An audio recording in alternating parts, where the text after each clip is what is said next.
Notice any unusual cultist activity in the area? See a lot of people chanting in a backyard? Has one or two or maybe even a dozen of your neighbors gone missing uninspectedly, and maybe even some people don't even remember their name or face? You might be dealing with a cult. Cults often crop up in the Nostradamus Corporation as some foolish people think that they should be worshipping these strange creatures from the far realms. This is an unfortunate mindset of weak individuals. Report cultists to your local authorities today, and we will be sure to clean up your neighborhood lickety-split so that you can continue living your best life.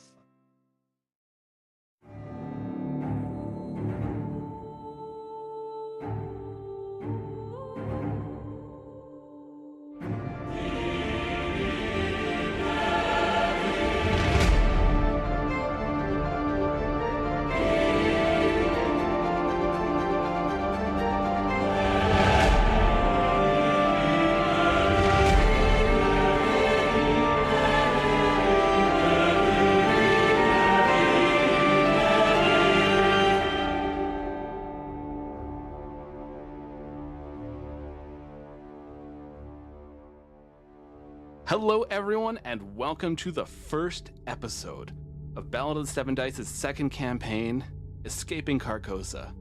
Now, as I have probably mentioned, I hope I have, this campaign is split into two different games. So right now, we are entering into Carcosa Online. That is the Pathfinder game. And with me, I have 4 brand new players.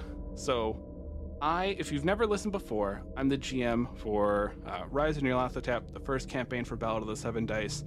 My name is Lucas, and my pronouns are he, him, and I will be the GM for this campaign. We're going to go around, and we're just going to go ahead and introduce everyone. They're going to tell us a little bit about their character, who they're playing, a little bit about themselves, and let's just go around the table, and we'll start with Marquis. Hi, everybody. I'm Marquis, sometimes known as Body Time on the internet. You can find me wherever people need a dramatic person, and I do mean dramatic, not in the theater sense, in the emotional one. Person at the table to just make people cry, make people laugh. I will be playing Derek Hyland. My pronouns and his pronouns are he, him, and he will become a magus within Carcosa, so it's going to be a lot of fun. Hello, I am Aubrey. You can usually find me everywhere on the internet at Mad Queen Cosplay, and then sometimes over, most of the time, over on Goblins and Gays, leading us through, whatever. And I will be playing Ryan Kelly, who is going to be, in Carcosa, our investigator, and we both use she, her pronouns. Hi everybody, my name is Cassie, and I am a brand new player to Pathfinder, so I'm very excited to be here. You can generally find me on Twitter under Awesome Hyland.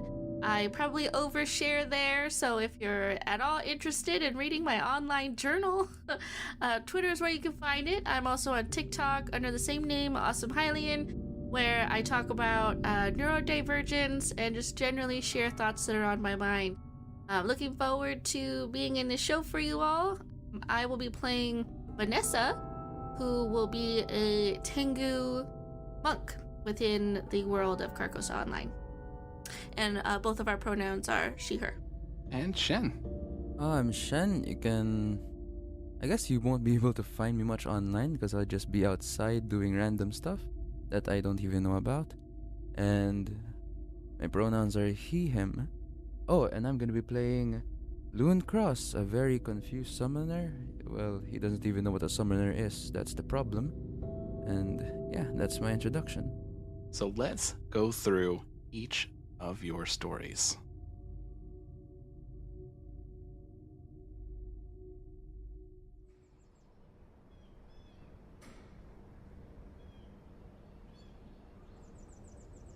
Derek, tell me a little bit of your character's description, what your room is like that you're usually in, and a little bit of like your day-to-day. Derek is 18 years old, African American. He has a mop of messy hair that's kind of longish and very kind of not well kept. as he doesn't feel much need to look attractive because he's basically always inside. He is currently wheelchair bound due to a long-term illness that has basically taken the use of his legs, and usually sees him in the hospital almost about once a year. It's been about 2 years now since he hasn't had to have a major surgery or a major hospital stay, and he's trying to keep it that way, but he's pretty thin, as to be expected, and his room is extremely tidy, as much of his house is. Victoria Hyland, the person others would call his mother, but he refers to only as Victoria, Director Victoria whenever he's upset, demands that her house be clean at all times, and his room is to be no exception. So it's basically just like a very sparse room with a desk for him to work at, a bed that is kind of comfortable, and everything is very sterile, trying to keep him as healthy as possible. His days usually would include, tutors coming over to educate him, but he recently passed his GED, so he's kind of just alone most of the day playing video games. So just has a TV in his room, and a couple of game stations set up with various games that he's already beaten, and is excited to try out Carcosa, which is from the company that his mother works at. Everybody loves the Nostradamus Corporation. So Derek, you're lying down. You just woken up from a nap. As you're getting yourself kind of situated. You're sitting up in your bed. You hear a knock on your door, which you always ask for before anyone enters. And you hear a familiar voice sound off. You hear Roger Thompson. Hey, Derek, is it okay if I come in? Yeah, you can come in. All right. And the door cracks open, and the beaming smile of Roger Thompson is looking right at you. Hair slicked off to the side, very fit body. They're wearing that, those tight polo shirts that you always see people who are like, I'm in my prime, wearing. They come in there with that really sporty look, and they are carrying a box. And it says, Carcosa Online. Seeing Roger brings up a lot of mixed feelings for him. Feelings of just like, you're the person my mother bought to be my friend. I'm not supposed to like you. But also just like uncovering the first step of his own sexuality. It's just like, I don't like looking at you. You bring up very complicated feelings for me. But then Carcosa, he comes into his sight, and that's laser focus. This looks pretty intense. Are you sure you should be playing this? It's completely fine. It won't cause any kind of physical taxation on my body. My mother has done so much PR work about this. Hooray for the director. But it's fine. It'll be great. I'm going to have a good time. Oh, well, if your mom worked on it, then it's got to be safe. Okay, yeah. Yeah, absolutely. Yeah, 100%. Well, I'll just hook this up here. Did you need anything to eat beforehand? Are you good? Let's just get something for lunch, and then, I won't be really responsive when I'm inside of there, so just come back for like a later dinner. Victoria will be out all night. She'll be doing press releases, so. Of course, yeah. All right, well, let's just get this set up first, because I'm going to forget, I am. All right. You've never forgotten a thing in your life, but I appreciate you trying to console me. Roger gets to work and is quickly hooking this up. You see as they're taking everything out, there is the one headset. It looks a little intense, a little more sci-fi than you thought it was going to be. From the PR and everything, it just showed people wearing like a basic little visor and being like, wow, cool, I'm in the game. But this, you're seeing, it has these little almost like suction cups. They're going to hook up to where your temples are. It has the visor there in front of your where you're going to be looking into. It has these big headphones and all like different like parts, and the cords hooking back into like a separate machine. It has its own console set up for itself, and then they hook this up into the wall, hooking up the internet and everything like that to it. It's 2050. The internet, wireless internet, is amazing. Nobody worries about wires anymore for that kind of thing. Power, we still need electricity, but wireless internet, it's the future, baby. It's great. So after getting this all set up, the little light chimes on. You can see Nostradamus Corporation is on the on the side of it, of course, company branding. And Carcosa Online is on there. Roger sets the headset down. All right, yeah, look, I'll go check out a few places to eat. I don't know if you want to give this little thing a whirl or something. I'm not great at video games. What can I say? You beat me every time. But yeah, if you want to get a whirl, I'm gonna go check out what places we can order some food from. Because you know what? Let's eat out tonight. Why not? Yeah, that'd be great. Thank you. Yeah, of course. Do you want the door open or closed?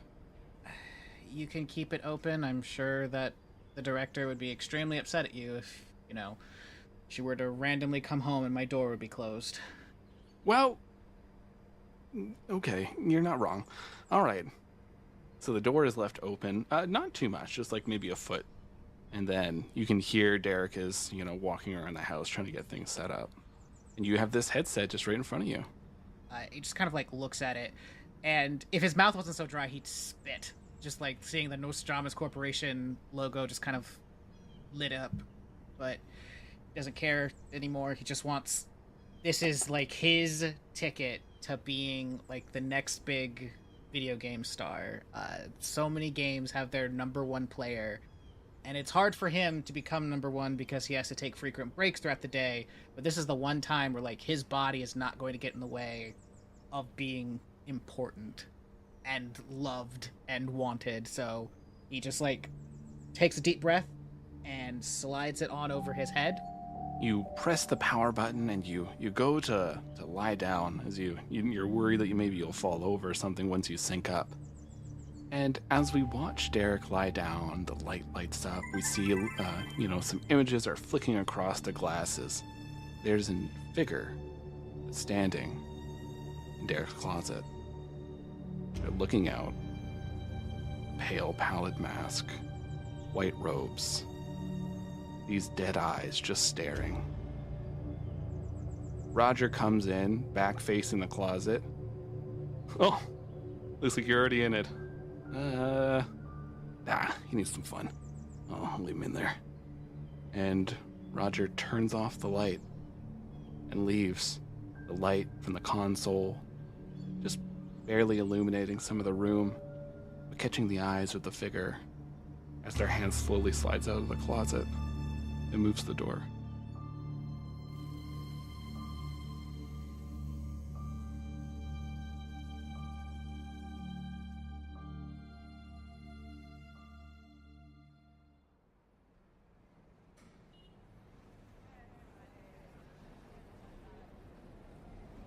Ryan, tell us a little bit about yourself, your character, where you live. Ryan is a recent college graduate. She's about 23. She when she graduated, she moved in with her girlfriend for about a few years or so, Babel, and she graduated with a film degree. Her thing is she wants to work in film industry. She wants to make movies, and that hasn't happened so far. But Ryan herself, she's pretty short. She's probably about 5'2", 5'3", depending on the shoes she's wearing. And she has sort of a little shorter than shoulder length, red hair. And, you can see on her left forearm, she has a half sleeve tattoo of sort of a twisting wildflowers, sort of a mix of sunflowers, snapdragons, wax flowers, and things like that. So a bit of lavender in there as well. And on her right shoulder, she has a tattoo of a little bottle that says "Drink Me." And currently she's probably enjoying a day off, but wishing her partner was home. Sitting in the living room, which is relatively nice. Her partner has a decent job. And, sitting on the couch, and there are plants all over the place. Big windows that let the sun in, so she's sort of sitting, looking out the window, scrolling stuff on her phone, and just sort of petting the cat that's in her lap. Nice little fluffy cat named Alistair. So the first text pops up on your phone. You see it's from Lynx. I'm really sorry, baby. I got held up at work. I know you are dying to play Carcosa. And Ryan kind of did expect it. Fable is very busy, and the jobs usually take a lot longer than they ever expect, so She takes a second, breathes, drinks coffee, gives Alistair some scratches, and then she just goes, "Aw, ooh. Any clue how long you're going to be? They say the servers are filling up quickly." It might be another hour. Go ahead and start without me. I don't want you to miss out. Well, if I have your permission, a winked and tongue sticking out face emoji, and I promise not to get too far ahead of you. Yeah, we'll see about that. I know how you can get sucked into games. I mean, I have a feeling that there'll be a lot of just waiting around. You know how all of these launches go, everyone trying to do the same quests at the same time. No worries, babe. I'll grab Thai food on the way home. I love you. That will pull me out of the game for sure. Winky emoji. I love you too, and heart emoji. You set the phone down and you look across the room, and the box is sitting there. It arrived early in the morning. Someone dropped it off. It was pretty prompt. I mean, you usually get those emails that say the package will be there between 8 and 10. That usually means the package will be there around 1. Yeah. So, yeah, showed up at 8:02. They're really serious about this launch. Ryan will get up off the couch and bring the box over and sort of open it and sort of figure out where all the pieces go, because, VR headset. And being like, can I be on the couch for this? So you look at the couch, you're looking like on the floor, like should you drag your bed into the living room, or as you're... Or it's just like, just do I need to find more space for this? And you're looking through the instructions, and it talks about how it's a full sync of your brain. So what will happen is that you'll end up experiencing everything in-game. Pain, of course, will be severely dulled, but they do suggest that you be lying somewhere comfortable. Yeah, the couch is fine. So you're hooking up the wires, you get everything set up, you're excited, you get the couch as comfy as possible, you go to sit down, the cat jumps on where you're going to sit down, you have to move the cat jumps back up, you put the cat somewhere else with food, the cat is distracted, you go lie down, and you put this headset on.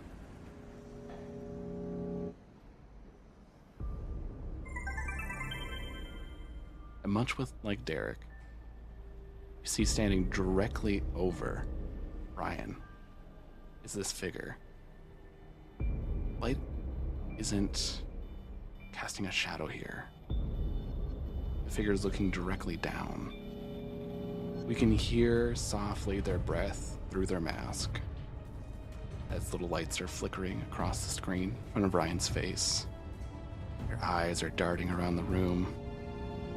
The cat finishes eating, comes back in the room, stares at the person. The person stares at the cat. The cat fluffs up and hisses.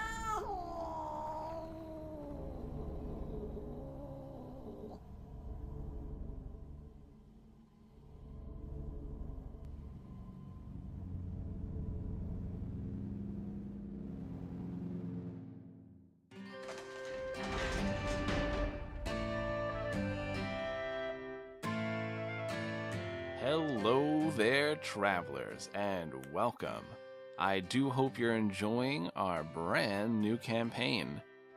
We have been recording this since May, and we've been just dying to release it. So I am very happy that at last it is out there in the open, and escaping Carcosa can be unleashed upon the world. So as you notice, this is our Pathfinder game, although at the moment we're still in that real world state. But don't worry, we'll be hopping into the Pathfinder rule set very, very soon. And our other game will also be a group of investigators playing Call of Cthulhu, if you are unaware. So be sure to check that out. We will be having them, it's going to be on the same feed. The episodes are going to be interspersed, like going along. You could technically just follow one of the stories, but it would make a lot more sense if you followed both. And you'd see a lot of cool like hints and Easter eggs between the two of them, and references, foreshadowing, all that kind of stuff. So I definitely recommend checking out both, and a lot of fun. Michaela is an amazing GM, and her players are absolutely hilarious. I think you'll really enjoy it. If you are listening to the audio version of this, go check out our Twitch and YouTube, because we have video versions of these where We have actual artwork of all the characters and NPCs, or at least most of the NPCs that are chatting. I, Lucas, have been doing almost all of the artwork, seeing how much I can try to get out. The only artwork I haven't done is the artwork for ST3v3, as well as each of the main cast, their characters. But yeah, so check that out. Twitch and YouTube. Subscribe and follow us. Give us them likes, all that good stuff. It really helps us out. And we have people like liking videos and, you know, subscribing, all that kind of stuff. I think when we hit 100 on YouTube, we finally get our own URL, which is cool. We're very close to it. I think we're at 90 right now. So yeah, smash that like button and subscribe, all that good stuff. You know what the people say on that. Also, hit up iTunes, hit up Spotify, leave us those 5-star reviews. Get us in more people's faces. We got this brand new campaign going. I'm excited. It's real rad as hell. Just spread the word. Word of mouth gets people checking these things out. We very much appreciate you coming by and checking out our new campaign. We will be doing mid-rolls instead of the wintro and woutro. We'll just be having this windroll. But yeah, so we'll be doing the wing over bit and having that just like do like the middle of wing over, introducing stuff, and we'll have like ad space there as well, hyping up other podcasters, cool TTRPG projects for all of you to check out. So get stoked. We'll have all sorts of fun things. For instance, it could be ads like these. It is absolutely necessary for the peace and safety of mankind that some of Earth's dark, dead corners and unplumbed depths be let alone, lest sleeping abnormalities wake to resurgent life, to newer and wider conquests. H.P. Lovecraft. But what if the worst should happen, and these words go unheeded? The darkness deepens, but you'll find you're not alone with the Lovely Craftians, a Call of Cthulhu actual play podcast, available at lovelycraftianspodcast.com or your favorite podcasting app. We all roll for sanity together here.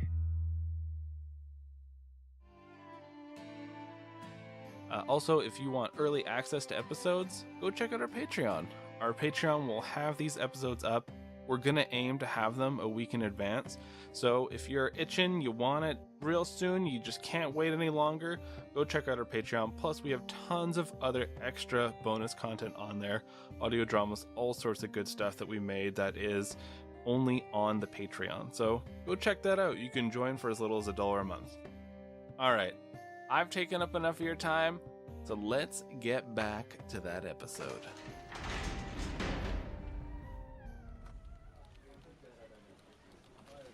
Vanessa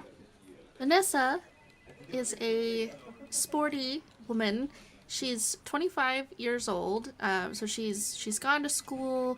She's been working at her parents' company, Digital Media, or Digital Me for short, and she really is not happy with her situation. She's not a straw dog, but she definitely misses her time at school, where she was able to be very physically active, participate in sports, and really just escape the responsibilities and pressure that come with her family. They are very traditional, they are very wealthy, and they are very insistent on proper gender roles and proper types of work and activities for their children. She is currently doing administrative work, nothing terribly exciting, what you would imagine for some sort of nepotistic position in a company for a wealthy owner. So it's very dull, it's very boring, and it's riddled with mandatory one-on-ones with her father and occasional visits from a sort of disinterested mother. So she's feeling very isolated and rebellious, which she doesn't really get to rebel in many ways, but finding activities and things to do that her parents would not approve of is one of the few ways that she can do so outside of supervision. Because as you might imagine, in this time period that we're dealing with and the way that society and the environment has gone, there are measures taken by the family to ensure the safety and sanctity of their property. So at the moment, she would have been at the office waiting to leave, looking forward to seeing her pet bird at home, whose name is Marigold, and she's going to try and pick up the game on her way home and smuggle it away for play. So in 2050, a lot of people agreed on a lot of things, finally. Human rights was a quick, easy one to bang out. Everyone deserves them. Wow, that was hard. Next one, the environment. This is where they struggled. A lot of them started to think, but I like money. And my money is the most important thing compared to the environment. Then there was an issue. Well, we have to cut back on fossil fuels. We have to move to smarter technology. They didn't. So we started having larger storms. We started having droughts. We started having food shortages. And as much as the world banded together and tried to help deal with these things, it just hasn't been great. So the focus has been towards space. You are leaving work right now, and a particularly difficult storm is hitting Seattle. You get caught as this deluge of rain pours down. It has just the slightest hint of an acrid scent to it as you realize that this is somewhat of an acid rain. You're rushing to your vehicle, you pop in. All the vehicles, unless somebody really wants to, they're automated. You don't have to worry about it too much. You enter in where you're picking up the game and start moving. The radio chimes in as you had had it on before when you were coming to work. Well, looks like we have another case of acid rain. Don't worry though, folks, this rain will pass right over. Just like it did every other day. Well, Seattle does not have a sunny day. Haven't had a sunny day in years, so that's fine. Seattle love. It appears that the Nostradamus Corporation is at it again with another big hit. That's right, Carcosa Online is coming out today, and they are telling everyone to hit the shops. Those servers are filling up fast. That's what they tell me. That's what I'm reading off this card. I don't even know what that means, but check it out. Nostradamus Corporation, Carcosa Online, because Nostradamus Corporation cares. And as you roll your eyes at this horrible ad, your car stops. And you see that there is this place, and it's like a little shop that somebody has, like a little convenience store. And the person that you're buying this from, you weren't able to go through a direct measure of purchasing the game because your parents would figure out they'd try to have some way of stopping you from playing it. So you found one of those terrible people who would buy numerous copies of something and then sell it for an upscale price. But you're rich, so whatever. You quickly go into this store and you see, it's your basic convenience store, a lot of bags, cans, everything that's set up in there. The person looks up, you see they have somewhat of messy hair. They don't really care too much to look too good while running the shop. They have a bit of a scruff, and they put down a paper as they look over at you. And paper, it's strange. Not a lot of people actually read newspapers. It's kind of one of those, I wouldn't say hipster thing because nobody says hipsters anymore. It's one of those things like, some people do it because it's cool. And they look over at you, very finely dressed, and they understand who's here. Miss Vanessa? Yes, I'm here for a pickup. You got it. Your parcel arrived this morning. Now, I understand we talked about it being 500, but there's been a lot of demand for this. I'm gonna need 6. When the parcel gets put on the countertop, her eyes just light up, and she barely even hears his lead up into how much the unit would cost and the increase in price. She has eyes only for the parcel, and she's just like, yeah, that's totally fine. And she just takes money out of her purse, doesn't even look at how much it is, and puts it on the counter, grabs the parcel, and just starts leaving. Pleasure doing business. As you're quickly leaving, go, what? This is $5.90, and you close the door behind you. As you're rushing off to your car, not caring about this person yelling in a convenience store. And you hop on in, input the coordinates for home, and off you go. Now, of course, your family lives luxuriously in Seattle. When you get there, there's a doorman. There's like this, beautiful complex that you're staying at, and there's even a person in the elevator. You don't need a person in the elevator. They got one. They hit the button for you as they just nod, and the elevator goes up, and your foot is tapping. You cannot wait to get inside. You know your parents aren't coming by to visit today, and so you're rushing off. You make it inside your apartment, and what does it look like? In this set of rooms for her, it's very tailored. There will be, for the most part, fairly sparse high-end furnishing, so it's not too cluttered. There isn't a whole lot of personality in the main areas of this set of rooms. She doesn't really get to bring a lot of things into her space, so it'll be hardwood floors, and there'll be decorative furniture, so things like end tables, vases of flowers. There'll be, occasionally a nice rug and some sort of abstract or nature-based wall art hanging on the walls. Something that wouldn't feel so out of place in a professional office almost, just maybe a little bit nicer. And it's only when you actually make it into her room that you start to see a little more personality. And in that, it's just going to be like some garish colors for choice. For like her bedspread would be like a bright yellow that would almost hurt your eyes to look at. And she would have still maintaining the abstract art on the walls, but it feels more violent, like the types of paintings where you're like throwing the paint onto the canvas or otherwise using some sort of contraption to do it. Things that feel a little more chaotic. But absolutely, in her actual room where she spends the majority of her time, it's dominated by a large oak desk, because the family is very much into working all the time or doing something towards that end. It's very cluttered. She's not actually using it for anything at the moment, but that's going to be where she wants to go to set up. So you're setting up the system. You have to move a few things off of this desk. As you described, it was fairly cluttered. You're setting the console down on the desk. You see the Nostradamus Corporation in like this steel gray, just a little bit of metallic reflection. It's Carcosa Online written in these gorgeous yellow letters.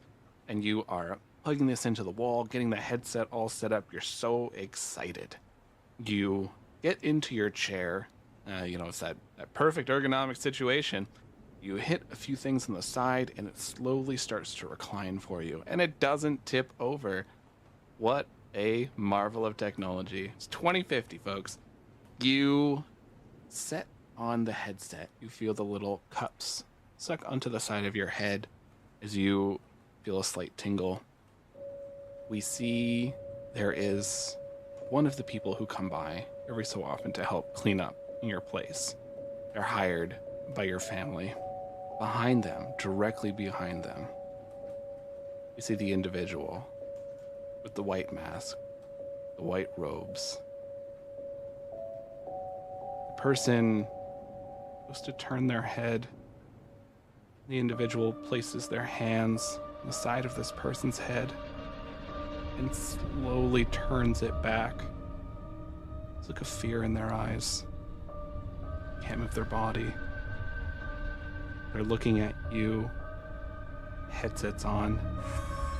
They yell out your name again and again. You don't hear them as the chime of Carcosa Online rings through your headphones.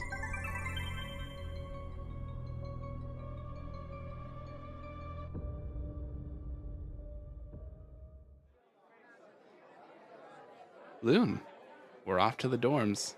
Tell us about your character. Well, Loon Cross. He's a 19-year-old law student. Well, he lives alone. Well, before he left alone, there was an incident where his parents accidentally said to him, well, it would have been obvious because he's Asian and both of his parents are Spanish, but I guess he's just believed it the whole way. in his daily life, he pretty much just walks around college trying to make friends. The only time he didn't make friends was when he was sent off. He was still in shock from knowing that he was adopted. And then, one of the, not really appealing, but one of the more noticeable features of him is that he kind of looks like a girl, even though if he's a straight male. And at the dorm rooms, he has a neighbor who he thought would have been his friend, but neighbor didn't even know that he's a guy. So he's just trying to hit on him, but he thought that the neighbor was just trying to befriend him. That's pretty much what happens in Loon's life. That's pretty much the daily life. So Loon, you're walking through the halls of the dorm. You got your bag over your shoulder. You just came back from classes. And you see your dorm mate who lives beside you. Hey, Loon. How's it going? How's class? Hey, what's up? It's been a while. It has. How's your class? Things have been great, of course. Acing it, you know how it is. Environmental laws? Easy. Everyone just ignores everything. It's so simple. Oh, wait, we had class today? Oh, well, shit. Where did you go? I guess I was just walking around random places, trying to, I don't know, check whatever landmarks there's gonna be, maybe. Hey, if you wanna see some of the sights around here, I could show you around. Can I get your number? Oh, number, sure. Right on. So you see, you give your dorm mate your number, and they send you just like a winky face, and like, that's me. Oh, a winky face. How do I reply to this? Loon just pretty much just sends a thumbs up icon. And he looks at you, he's like, nice. All right. Nice. We'll set something up. I gotta run. I still have another class, but it's good seeing you, Loon. Wait, you have a class? Aren't we classmates? Well, I have some supplementary ones that I'm doing. Trying to get in the good books. You should think about that too. I know it's first year for you, but you should think about some extra classes. If you want, I could show you around. I think I should check my schedule first. I kinda don't know what classes I'm in. It's my first day, so... Oh, you're starting late. Okay. Well, I was gonna say you missed a few days. No, that's fine. Yeah, but I gotta run, or else the professors are gonna yell at me, so... Oh, for sure. See you later. So as you're checking your phone, you see that you have 5 missed calls from your parents. You have a couple voicemails that are left. You see that there's a package in front of your door. Oh, sweet. Free food. And he just proceeds to pick up the package. So your student mind does naturally go to the prospects of free food, as every student would. You're crestfallen as you open up and you see that it is the Carcosa Online gaming set. Then you remember that you did actually buy that, and you're glad that no one stole it from the hallway because it was fairly expensive. Oh. Oh, wait, did he open it already? You open up like the packaging for it on like the outside, but like the box is still not open. Oh. Well, let's see. Maybe they put some complimentary items underneath. Some chocolates, maybe? Well, no, it's just a headset. Fuck. So you use your key, you open up your dorm room as you're dragging this box back in. And what does your room look like? Oh, it's just pretty much one bed and one desk. And white curtains. Because he's not that into styling the room. He just pretty much started everything. You haul your bag in, you throw it on the bed. You're looking at this headset, disappointed that nothing in here is edible. You think for a moment and shake your head. You know better. But it comes with a clear set of instructions. You have a few plugins that you could set up. You see that it does recommend that you lie down or have somewhere comfortable that you could be sitting while using this, as you will be going into a somewhat unconscious state. Think of it like a light sleep. Oh, then Loon proceeds to just lie down on his bed. Gotta sleep the hunger away. And then he puts the headset on. This is taking me back. This is painful.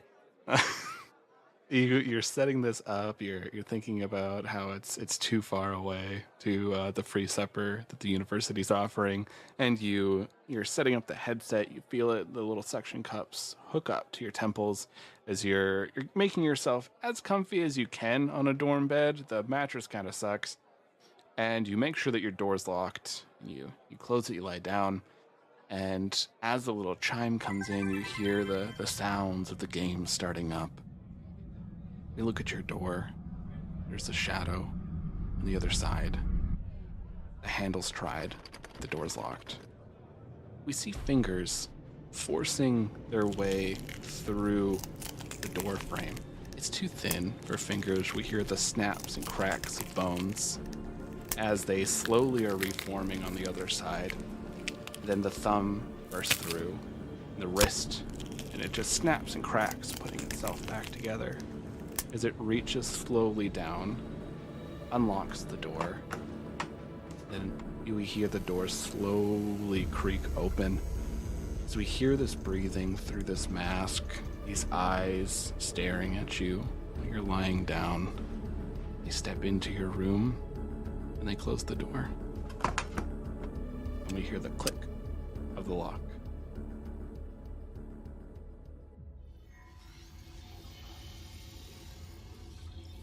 Now for each of you, it is like a blinding tunnel of light.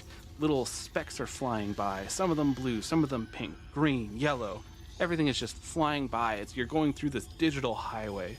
You see, in the distance, there are tons of other people, but they just look like illuminated silhouettes. As you are looking around you, this little pill-shaped robot just sort of clunks its way out in front of you, and you recognize this. It is the Nostradamus Corporation's mascot, ST3V3.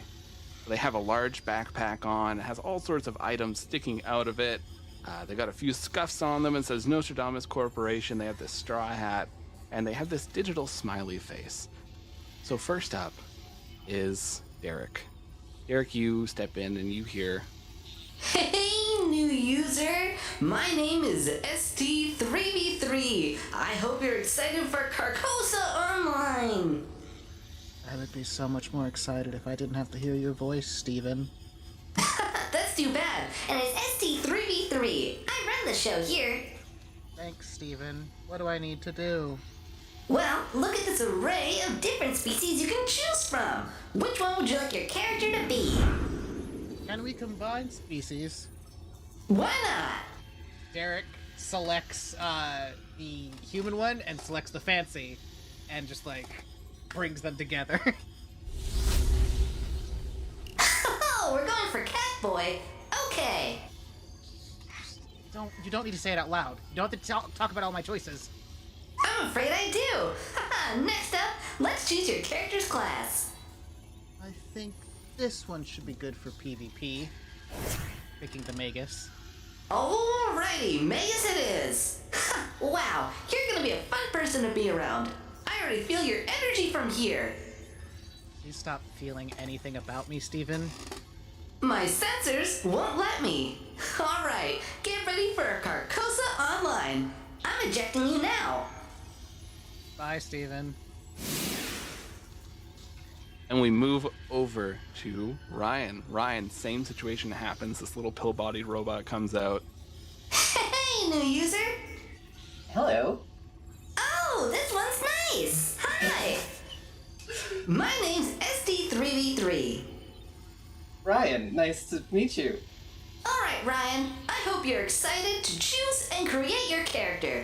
Look at this array of species. Which one would you like to be? I think I read somewhere in one of the interviews that you can combine them, right? Yeah. Grabs a dwarf and an elf. Alrighty. This should be a blast. I kind of feel like a mad scientist combining things. Let's move on to your character class. Well, yeah, I was looking at that one in the lead up to, and I have to. And she says that she picks the investigator. Ooh, someone's looking for clues. This is exciting. I bet you're gonna match the energy of the first user that I was talking to. Hopefully. Alright, you know what? I'm gonna throw you where they are. I'm ejecting you now. Bye. And we move over to Vanessa. Hey, new user! Welcome! Wow, someone's got a fast internet speed. Yeah, this is pretty normal, isn't it? No, definitely not. You're in the top 1%. Hi. Oh, hello, tiny, robot thing. My name's ST3B3. Nice to meet you. Are you alive, or? I'm the same as everyone. I feel pain. I have dreams. I try to invest in capitalism. Oh. Good for you. Good for you. What are all of these? These are different species you can pick from. Look at them. Which one would you like for your character? Ooh, I think, I'm going to choose this one, the Talarian.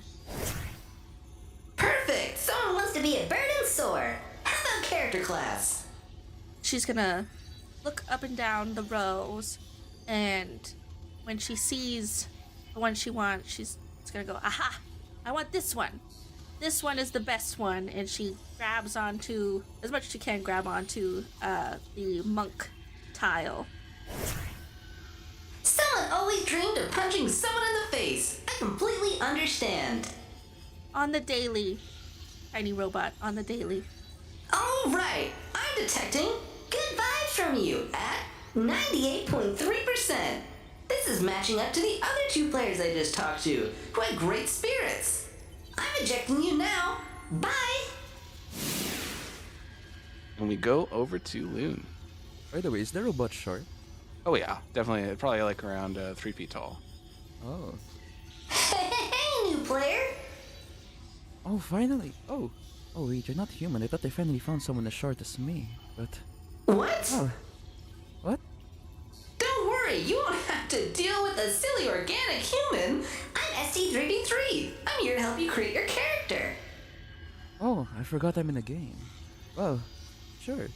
Let's start the character, whatever. That's dangerous. Please remember where you are at all times, for your safety and for others. Now look at all these different species. Which one would you like to choose? Well, Oh, I know this part of the game. You're supposed to light up the dark room, right? I'll pick Luminous. I think that's a torch. Alrighty, someone's a bright bulb. Let's choose that character class. Where's my torch? You are the torch. Huh? Oh. And then proceeds to the next. So which class would you like to choose? Well, a class. Summoner. Can you summon food? I don't see why not, but you'll probably just end up summoning a friend, because I don't really know how this works. Sounds like you're lonely, though. Well, actually I do need friends. Okay, I'll go with Summoner then. Alright, this is a person who can't deny a hangout sesh. I'm worried about you, so I'm gonna eject you where I ejected the last 3 people. Oh, 3. Sure. Remember the buddy system. Bye! Oh, why's my floor gone? What? So all of you are ejected. Suddenly you're in the sky and you're falling. Your arms are flailing. You feel the wind whipping past your face, this cool breeze. You look down below you, a sprawling city moving out in 3 different tendrils. You are just horrified at the prospects. I'm gonna hit the ground. Your brain is screaming. It's like, what are you doing? Why did you do this? Bad idea. But then as you slowly come near the ground, you start to slow. Your descent comes down to a crawl. Your feet lightly touch the ground. You look around you, and there are so many players. There are people who are gigantic rock trolls, these massive creatures that are walking on their knuckles. Their skin is made of stone. You see that there are a couple goblins that are rushing past you. Some have purple skin, some are more of a lime green. There are these halflings with multicolored hair that are laughing and giggling, rushing past. You see there's a couple elves that are just leaning against a wall. They have weird fin-like ears, large black eyes. They're discussing something with this pale blue skin. all sorts of people are around you. The place is absolutely filled. You hit a button that opens up your UI, and it says just like, welcome to Carcosa Online. You see an area for your items, you see an area with all your stats, all sorts of things. There's a little map there in the corner, and you see that it has a little marker that says, number of players online, 12,000, server full. And you're all looking out at this wondrous world, excited. What will it bring you today?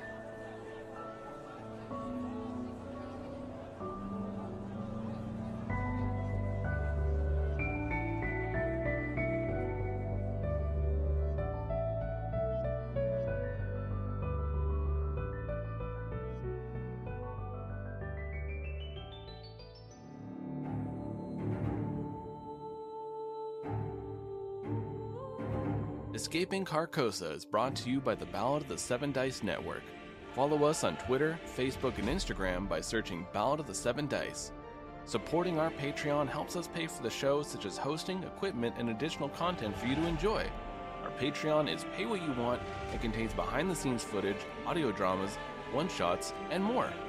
You can also head over to iTunes and Spotify and leave us a 5-star review. Every review helps us fight against the horrors of the algorithm. Until next time, dear travelers, Keep an eye out for that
Tired of the same old meal? Wish that you had a little bit of variety? Don't like the restaurants in your area? Well, great news. The Nostradamus Corporation is now proudly partnered up with BioLife. BioLife offers amazing food at no cost at all. Simply plug in their food generator and watch in amazement as your favorite foods are created from BioLife's state-of-the-art food technology.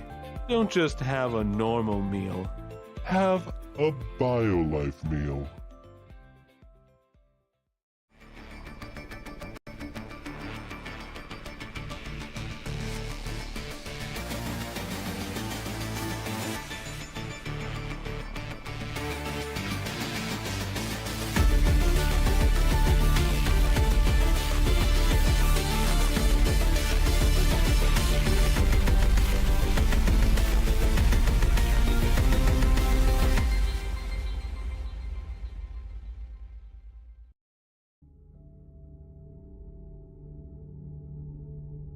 Welcome everyone to Escaping Carcosa.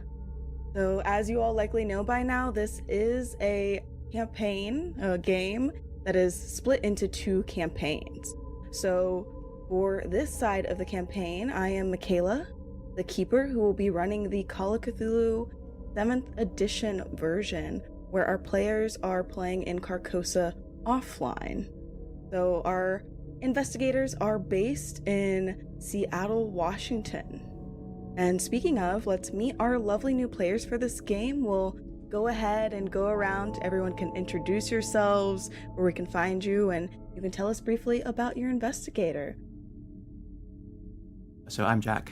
I'll be playing Guy Jury. He's a private investigator, or at least that's what he calls himself. He's in his early 50s, so he's been around since now times, since the early 2020s. And he looks older than that. He's about 52, but he looks older because of the grey streaks in his hair. He dresses mostly in mute colours, like grey and tattered, very worn clothing. He favours a fairly long, like thigh-length jacket and a grey hat. And he specialises in investigating corporations and their various crimes. Companies usually hire him because he has so little credibility that no one will ever believe anything he uncovers is the truth. You can find me at Jack_True on Twitter. That's JAK_True on Twitter. And that's me. All right, and next we have Tenzen. Hi, my name is Tenzen. You can find me on Twitter, Tenzen Days, like the days of the week. And I'm playing my character named Mauve. That is their preferred name. They also go by they/them pronouns, and they are a art curator specializing in the occult. And they are pretty pretentious and pretty artistic, so they might not be everyone's cup of tea, but they have pink hair, circular glasses with pink rims. You know, mauve is just their color, basically. They also have a face tattoo that says on the right cheekbone, fake. Don't ask me what that means, we'll figure it out eventually. But yeah, they're just, you know, really into the dark arts. All right, and Fathimo. Hi, my name's Fathimo. My pronouns are she, or hers, and you can find me on twitch.tv at twitch.tv/FATUMAAAA. Yes, there are 4 A's. I tried finding usernames that didn't have as many A's, and that's the soonest one I found. And also on Twitter at my same Twitch name, so FATUMAAAA. An underscore at the end. And I'm going to be playing Noor Rahim, also uses she, her pronouns. She is an investigative journalist. She is 24. She is from New York City. And her kind of job in the real world is being she streams on like whatever the streaming platform is called. I don't know if it's still Twitch. I don't think it would be. She kind of does like gaming news. So she talks about different companies and like kind of things that are happening, kind of being like, just like you're kind of like, overall, like, here's what's happening in the gaming world in 2050. She's 5'4". She has her little fan base that she calls the Neurotics. She wears a hijab. She loves oversized, like, sweaters and, like, wears, like, a tighter black skirt on the bottom because she's like, I can't just be in a entire cloth. I can just be all fabric. And she is incredibly loud and is constantly causing trouble. So I'm excited to see how she plays in this game specifically. Oh, and very importantly, she has very cool tech glasses. Forgot to mention that. She has like bigger framed glasses that almost look like they're too big for her. And they're cool tech glasses. I don't know what the tech is quite yet. The tech is there. Great. The tech is there. And last but certainly not least, Drea. Hey, I'm Dre, and my pronouns are they, them. You can find me on Twitter at DreSilvertooth, DREA, and I can usually be found GMing the Pathfinder actual play podcast Bad Heroes. But today I will be playing Fable. Fable's pronouns are she, they, and Fable is a 26-year-old penetration tester, a job title I'm sure we will all have a fun time laughing about. And as a pen tester, Fable is hired by companies to try to circumvent their physical and digital security, and then bring those vulnerabilities to the company's attention. Fable is 5'8", feminine and slim, and has yellow contact lenses and hair that fades from blue to purple. They have a tattoo of a lynx on their right forearm and a big, kind of cyberpunk abstract tattoo on their back. Fable lives with her partner and their kitty cat, Alistair.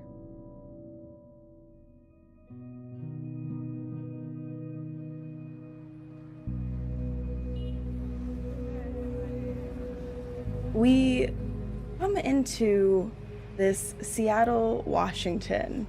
It is currently 2050, so Seattle, Washington has advanced a good bit. There's new technology, a lot more buildings, a lot more videoscapes everywhere, right? So you see a lot of TV screens placard against buildings, things like that.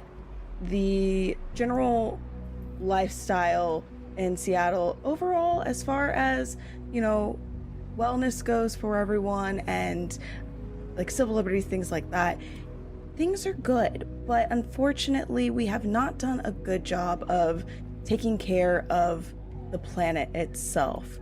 So on that scope of things, it doesn't look too great. And we look to our investigators for this game. And if everyone wants to tell me, what does your day-to-day look like in 2050 Seattle? Some of you might be at home, some of you might be at work, that sort of thing. You just want to kind of tell me what you're doing right now.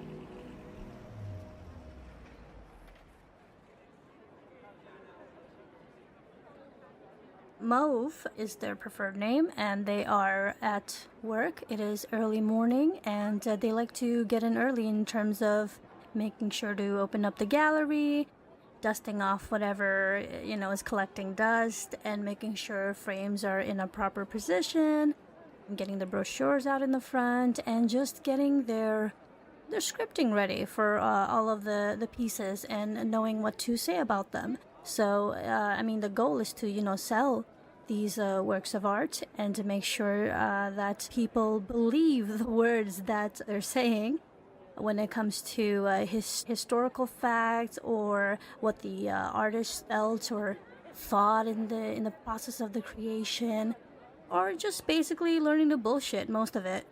They have a tall black mug full of just black coffee, and that's just how they start their day. Very nice, yeah. So, Mauve, are these works of art, are they sold in kind of like a auction style manner, or are they sold to private buyers, that sort of thing? You tell me. When they are sold, you just put like a little red sticker near the frame, and to mention that they're sold. And it's sort of like a silent auction. Not everybody will be like 500 or like 2,000. It's not like a loud and about process. It's very discreet. And some pieces are very scandalous, so we don't want exactly everybody knowing who is purchasing what. It is not a very PG-13 gallery, that's for sure. So it's more of a private affair. Exactly, yeah, like very exclusive, very, mysterious, just dark. Gotcha. So as you are starting your day at work, you're getting these items ready for your mostly private buyers. You have someone who is walking down the hallway towards the particular part that you are in charge of, and you hear the clicking of their shoes against the tile floor. And you see them from the distance wave a hand at you, and they go, "Mauve, are you getting things ready as I instructed?" Oh, of course I am. I'm just having, everything put in place. We're gonna make sure everything looks spotless. And yeah, I'm doing it. I'm ready. Great, yes. We're gonna have probably a bit of a smaller turnout today, especially with our younger crowd. There is a new game coming out, Carcosa Online, and from what I see, it is gaining quite the traction already. So if things do seem a little bit less excitable in here, that is no fault of your own. Just be aware, and work your charm like you always do. Oh, how sweet of you to think of me. I'm not worried at all. I'm brilliant at what I do, and regardless of if we have 2 people in the audience or 20, we are gonna sell these pieces. Great. Well, I look forward to it. I will be back soon. I have, many other administratively duties that I've got to take care of, but I will be popping back in soon. I reckon that things will go great. Yes, see you soon. Mwah. With that, he gives you a little toodaloo.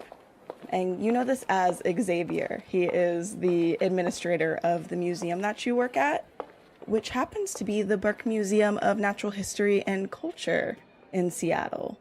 So then we look towards one of our other investigators, Guy.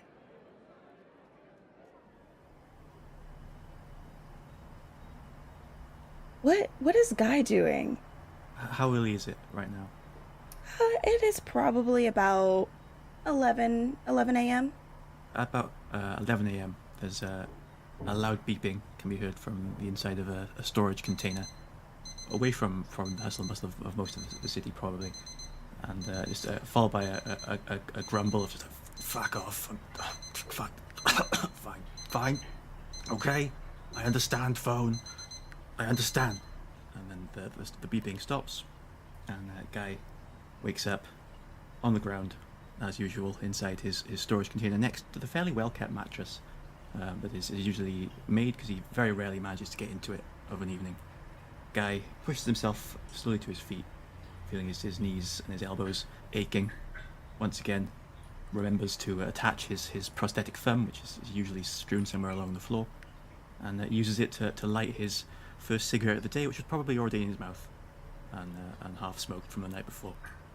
He stands, shakes his head, and pats himself down until he finds what he was looking for, which is a small slug that is stuck to the back of his neck, and he peels it off, looks at it disgustedly, considers for a moment what to do with it, and then just drops it on the ground and tries to forget it happened.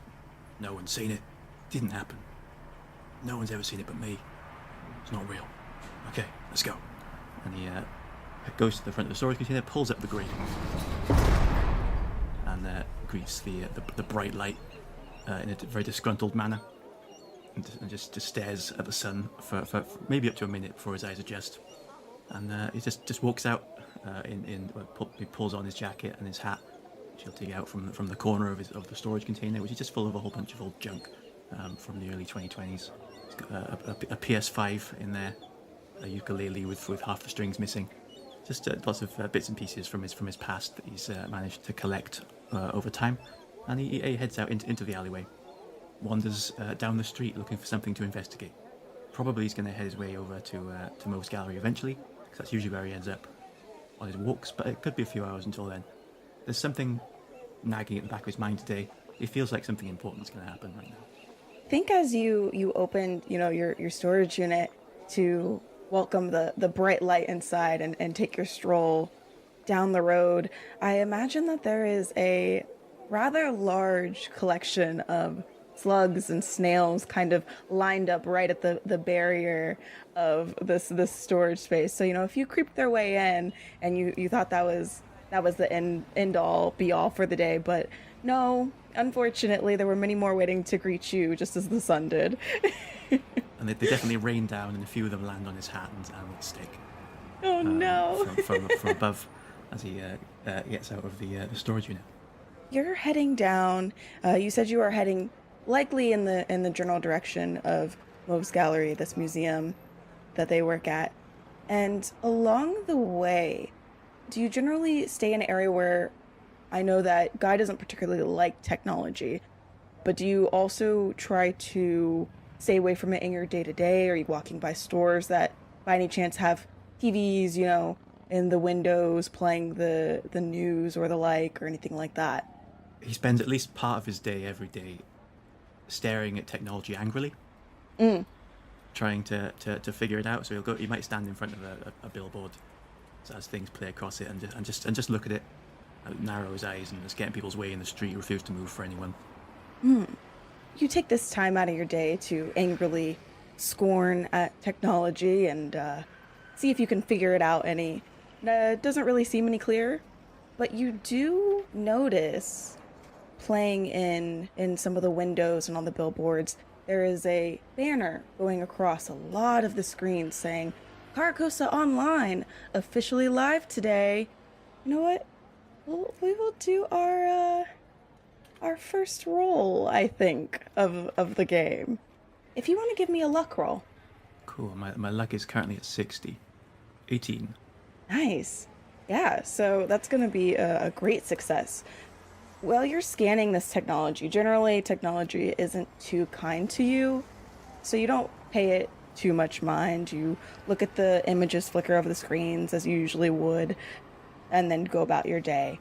Except this time, you notice that on one of those screens that is talking about the game, you see that there is going to be a guest speaker, PR, as a matter of fact, for Nostradamus, the ones who have developed this VR MMO. And the speaker who is working at the PR event is Victoria Hyland. Did you say where this PR event is? It has not mentioned where the PR event is, but I imagine if you stand there long enough or you go inside where you can actually hear the audio or, find one of the screens with the various subtitles and take your pick, you'll be able to figure out where it's happening. So I think as soon as he sees that name, he will. It even causes him to spit out his now almost smoked cigarette and throw it on the ground, and he will instinctively sort of like try and straighten himself up a bit, like slicks his hair back underneath his hat, puts the hat back on, notices a slug, flicks it away, and heads into this building that's selling TVs, I suppose, and see if he can find out where this is happening, either to go there or to avoid it. He hasn't decided yet which he wants to do. He's just going to sit and listen for a bit. He'll fully sit crisscross applesauce on the ground, waiting for the report to play again in the doorway, refusing to let anyone passing by.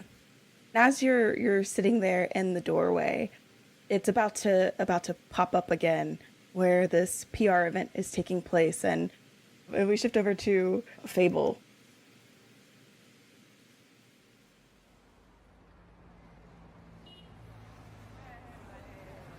Fable is at work with their best friend Gail Woods, the founder of Cypher Systems Penetration Testing, breaking into a building. Do you have kind of like an idea of the building that you're breaking into or the job they've got you on? Like, what does it look like when you all go and you break into a building, you're doing this pen testing for a company? I think the first thing they do is the digital pen test, and I think they've already done that. So I think they have already broken past the digital security and maybe popped in like a harmless virus just to prove that they can. So I think people at this company are getting emails that they shouldn't be getting because they've put them there. And I think the next step is proving that they can actually get into the building. I think the building is a bank, and I think there is an apartment complex next to the bank. And I think Gail is on the phone with Fable, and Fable is on the roof of the apartment building next door. So this is, you've had your fair share of doing these types of jobs, but for whatever reason, it seems like this job has kind of been taking a bit longer for the day. You were hoping to wrap up your day a bit earlier. You know that your partner's at home waiting to play Carcosa online with you, but it seems like you might be stuck here for just a little bit. It is a bank after all, so while you are there to test their security, it is probably going to be a little bit more fortified than some of the other places that you generally do your testing at are. Gail, this is not the small job you advertised to me this morning, my dude. Listen, I don't make the rules. Well, You absolutely make the rules. You own the company. I guess I do. You're right. Listen, I'm sorry. I know. I'm doing my best here. I wasn't really privy to exactly what would be going on here, and I guess I just bit off more than I could chew for the day. Yeah, all right. You're a punk. Let me text Ryan. Hang on. All right, you know I appreciate you, right? You're one of the best ones I've got here. You are going to buy me so much beer later. All right. And I think she puts her phone on mute and texts Ryan, I'm really sorry, baby. I got held up at work. I know you are dying to play Carcosa. And you get a ping in your text pretty much immediately back from Sunflower in your phone. And it says, Any clue how long you're going to be? They say the servers are filling up quickly. It might be another hour. Go ahead and start without me. I don't want you to miss out.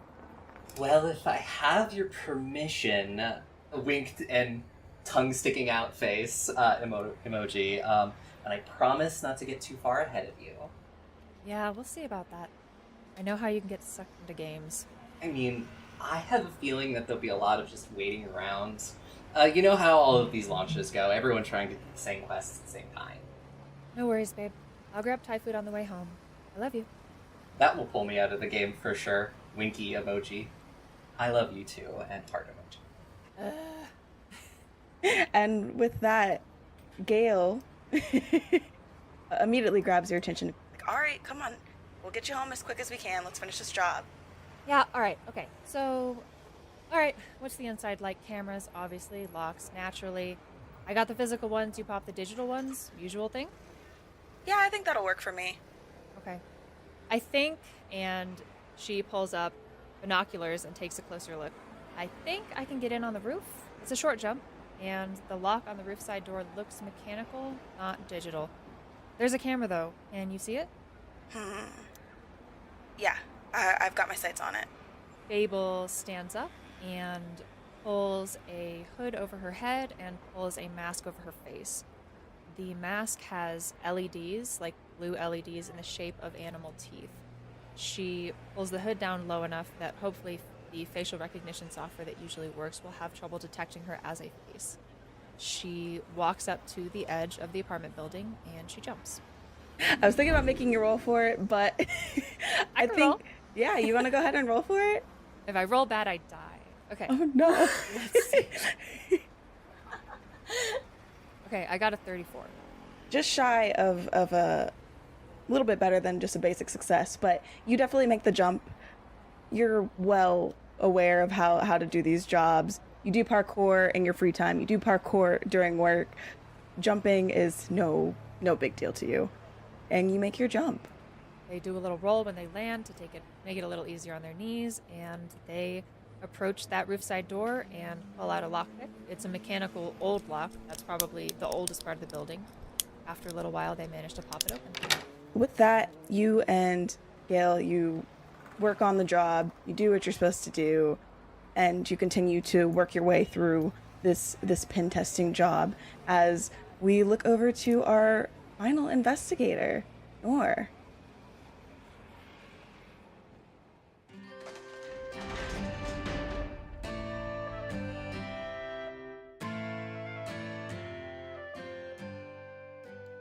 Greetings there, travelers. It's me, Wingover Gimbrel, famous name bad, and I'm just hanging out here in my brand new inn. You're all probably wondering, wait a minute, Wingover, when I listened to the previous campaign, which I totally didn't your inn get done blown up?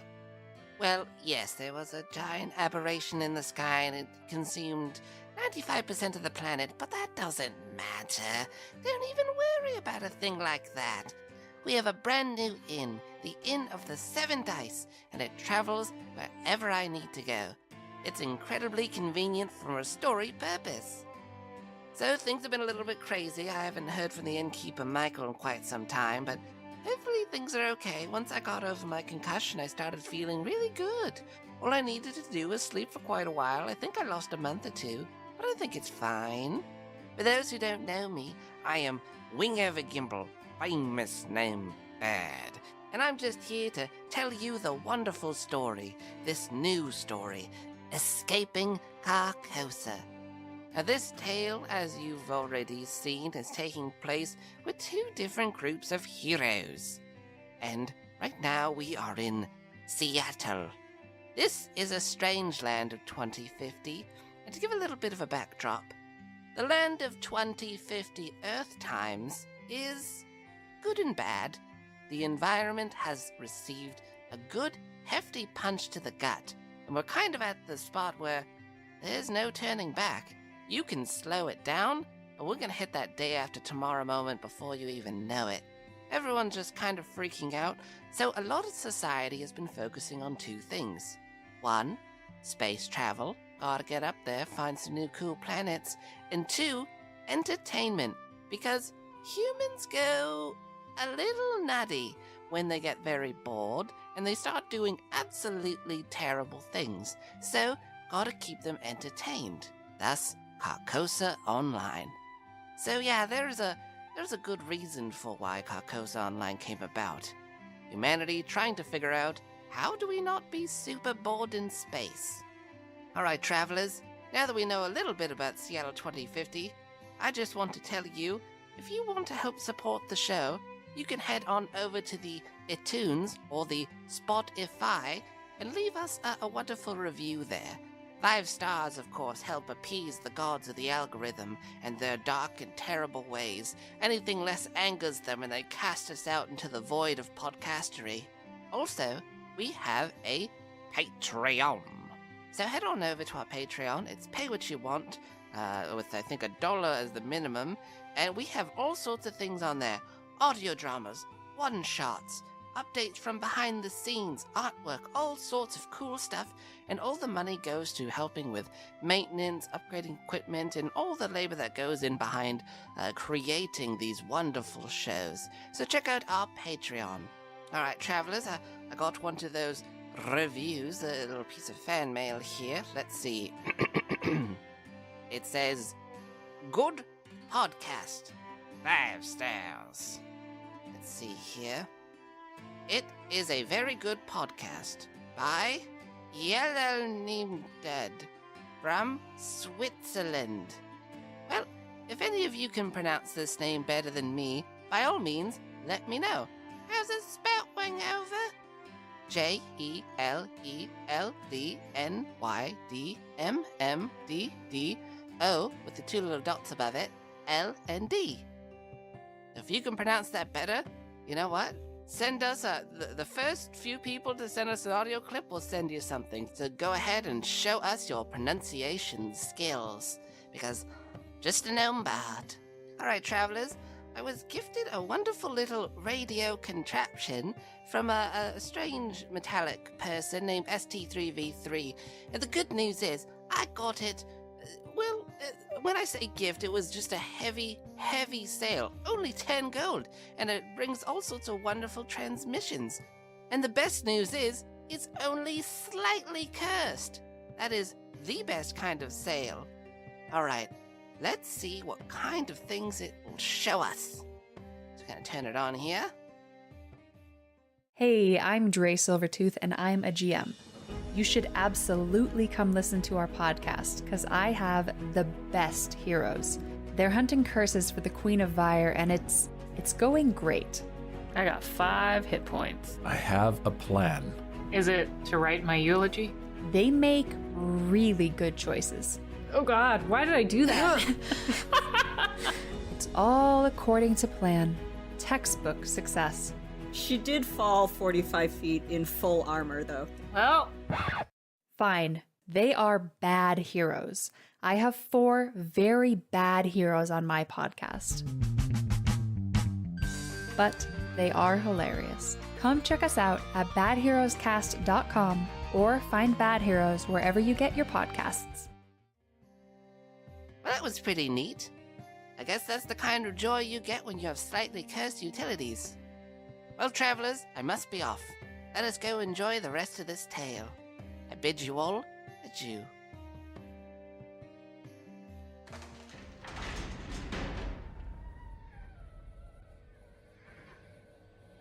we look over to our final investigator, Nor.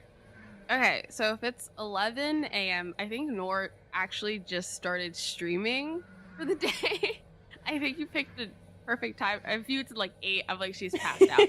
So I think she quite literally, she always goes live 5 minutes before the hour so that people can like come in and like say hi to each other and just like talk.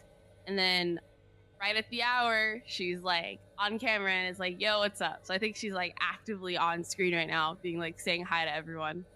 Tell us what like your streaming setup looks like, right? Like, and how do you interact with your community as a streamer? Her like background, it's not super decorated. She has definitely like the LED, like the RGB like strip lights in her room, and I think they're set to like a purpley blue color right now. She has some like plants in the background. She definitely has like a lot of posters on the background of like different games that she's loved playing. There's definitely like a pile in the corner that she tried to hide that is definitely on camera of clothes she hasn't folded in like about 2 days that she meant to do, just like had it pushed off because she is like 24. And she has like she's been streaming for like 2 years now, so she has a pretty nice setup. She has a pretty nice microphone. It feels professional without being like overly intimidating. She herself is just like looks like, honestly, she kind of just got up. Her voice is still a little like scraggly. She's like, I definitely didn't just wake up, you guys, I swear. And I think she like starts the stream and is like, good morning, my neurotics. I hope y'all have stayed hungry. I cannot wait to share all this news that I have with you all. But let's catch up. How have y'all been? How are your days? How are your nights? Let me know how you're doing. And you're pretty, like a fairly prominent streamer, right? Like you have a fairly large following. Yeah. So I think your chat is like popping off right now. And you're used to this, right? Your mod's got it under control. Make sure nothing weird is coming through. They put it on slow mode for you, but it does seem a little bit faster than normal. Like there's more people in the chat, more people talking, more people ramping up, and you're scanning your chat and you see over and over and over again people talking about, I'm going to play Carcosa Online. I'm going to try out Carcosa Online. My Carcosa Online VR set just got delivered. And you are familiar, of course, with Carcosa Online as a streamer and someone who plays video games. You've of course heard of it. She like sees all the chats in the comments. She's like, y'all, listen, I know that I said I'd have a lot of things we're talking about today, but we're really just gonna talk about Carcosa Online because it's like gonna be released today. Though Nostradamus is like, we obviously have thoughts about the company. You know this, you all know this. Like we've had this conversation before. It's not the first time we've talked about this. But it is really cool that they have this new game that's coming out. It is I'm assuming that I've never seen anything like this before. The fact that you can actually, like, the headsets, I think it's really cool. I think it's super interactive. I'm excited to see how well it actually goes, given their previous gaming history, and just, I am skeptical, though I can say that my headset is not here. So I did pre-order one. So maybe there are some weird connections there with the fact that I have spoken out, and I'm not getting ahead. You know, not to get political. That's a lie. I always get political. You all know this. But you know what? We're going to have some thoughts, and hopefully I'll get to actually... Well, I hope that y'all who are playing it, who actually got your headsets, have fun. But just be careful. Be safe. Y'all know the rules. Whatever happens, you got to let me know. Like, tweet at me. Let me know. Slide into my DMs. Literally, I want to know everything. As you are talking about this, you get raided. Right? You get an incoming raid onto your Twitch channel, and it's not someone that you recognize, not someone like in your stream team or anything like that. Seems to be maybe like a newer member of the community or someone who just like randomly popped in and raided you, and they heard what they kind of came in as you were talking about this, and they're like, oh, well, that sucks. Like, everyone should be able to play, and everyone's encouraging you to, call the store that you ordered the set from and see if they can track it down or anything like that, so you can get your game, because you should be able to play the game too. So she sees the raid and she's like, welcome in, raiders. I hope y'all had a great stream. Whoever the streamer was, I can't see the name right now. Chat is kind of moving really fast, as it typically does, but I hope y'all had a great stream. I hope y'all had the most fun time. We are currently talking about Carcosa Online and how I didn't get my headset, and I see a lot of you happen to have heard that, and I promise you I will send out emails y'all know, I was like, let me just wait till the actual day. But I guarantee you, we will try our best to get it, because y'all know that I love a good story. I love a good scoop. I love being the first one to get to things. So we are going to try our hardest. Do not worry. Mauve, do you have any familiarity with Nor at all and their streaming? Well, Mauve is more of the visual arts and not so much of the video games.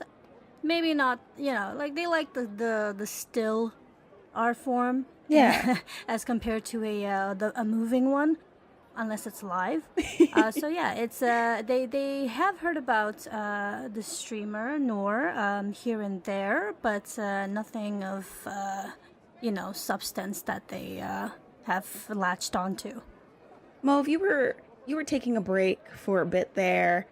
Mm-hmm. And generally it's not the type of media that you really consume, but you were a little bored, and there are streamers out there who stream, in the arts category or talk about like history and anthropology and those things.